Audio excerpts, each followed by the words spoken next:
ताकतवर सुकरात और नौजवान लड़का।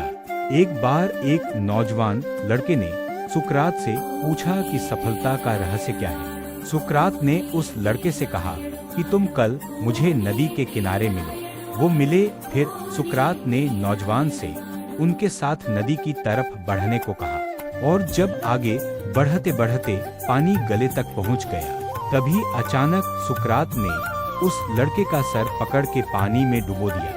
लड़का बाहर निकलने के लिए संघर्ष करने लगा, लेकिन सुकरात ताकतवर थे और उसे तब तक डुबोए रखे जब तक कि वो नीला नहीं पड़ने लगा। फिर सुकरात ने उसका सर पानी से बाहर निकाल दिया और बाहर निकलते ही जो चीज उस लड़के ने सबसे पहले की वो थी हांफते तेजी से सांस लेना। सुकरात ने पूछा, जब तुम वहाँ थे तो तुम सबसे ज्यादा क्या चाहते थे? लड़के ने उत्तर दिया, सांस लेना। सुकरात ने कहा, यही सफलता का रहस्य है। जब तुम सफलता को उतनी ही बुरी तरह से चाहोगे जितना कि तुम सांस लेना चाहते थे तो वो तुम्हें मिल जाएगी। इसके अलावा और कोई रहस्य नहीं। अचानक बड़े उत्साह से बोला गुरुजी, अब मुझे अच्छी तरह से ज्ञात हो गया है कि आप क्या कहना चाहते हैं। आपका संकेत वस्तुतः इसी ओर है, न कि जब सर्वत्र सुलभ सूखी पत्तियां भी निरर्थक या बेकार नहीं होती हैं, तो फिर हम कैसे किसी भी वस्तु या व्यक्ति को छोटा और महत्वहीन मानकर उसका तिरस्कार कर सकते हैं। चींटी से लेकर हाथी तक और सुई से लेकर तलवार तक सभी का अपना अपना महत्व होता है।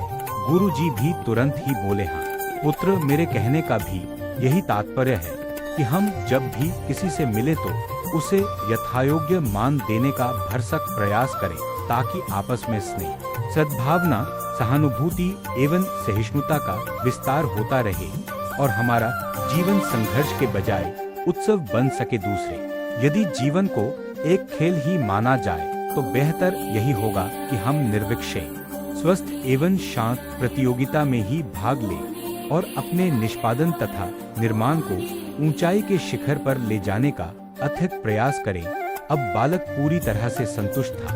यही कहना चाहता हूँ कि यदि हम मन, वचन और कर्म इन तीनों ही स्तरों पर इस कहानी का मूल्यांकन करें, तो भी यह कहानी खरी ही उतरेगी। सबके प्रति पूर्वाग्रह से मुक्त मन वाला व्यक्ति अपने वचनों से कभी भी किसी को आहत करने का दुस्साहस नहीं करता और उसकी यही ऊर्जा उसके पुरुषार्थ के मार्ग की समस्त बाधाओं को हर लेती है। वस्तुतः हमारे जीवन का सबसे बड़ा उत्सव पुरुषार्थ ही होता है। जीवन में कई बार हम गिरते हैं, हारते हैं, हमारे लिए हुए निर्णय हमें मिट्टी में मिला देते हैं। हमें ऐसा लगने लगता है कि हमारी कोई कीमत नहीं है, लेकिन आपके साथ चाहे जो हुआ हो या भविष्य में जो हो जाए, आपका मूल्य कम नहीं होता। आप स्पेशल हैं, इस बात को कभी मत भूलिए। कभी भी बीते हुए कल की निराशा को आने वाले कल के सपनों को बर्बाद मत करने दीजिए। याद रखिए,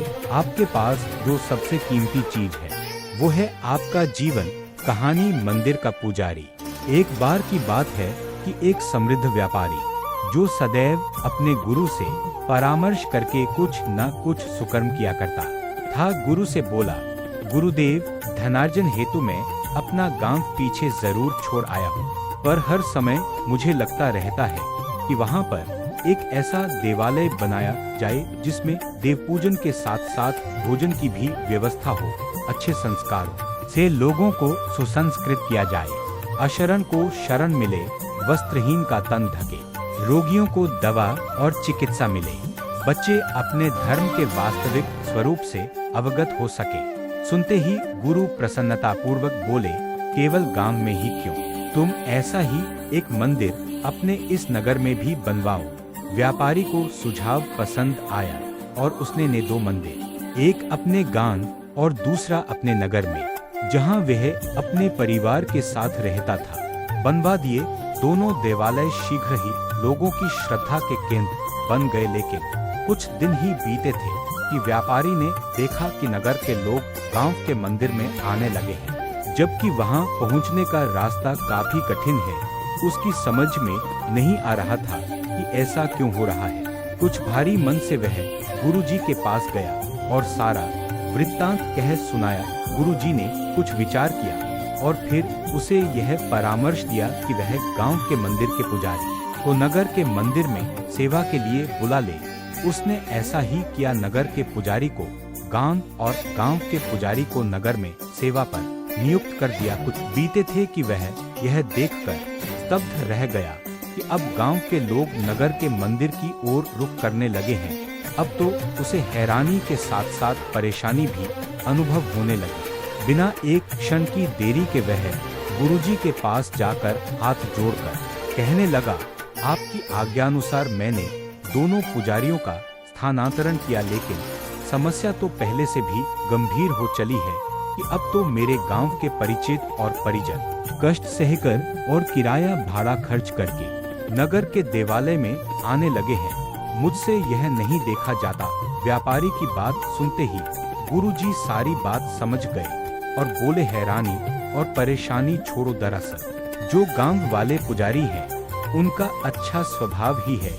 जो लोग उसी देवालय में जाना चाहते हैं जहां वे होते हैं, उनका लोगों से निस्वार्थ प्रेम, उनके दुख से दुखी होना, उनके सुख में प्रसन्न होना, उनसे मित्रता का व्यवहार करना ही लोगों को उनकी ओर आकर्षित करता है और लोग स्वतः ही उनकी ओर खींचे चले आते हैं। अब सारी बात व्यापारी की समझ में आ चुकी थी।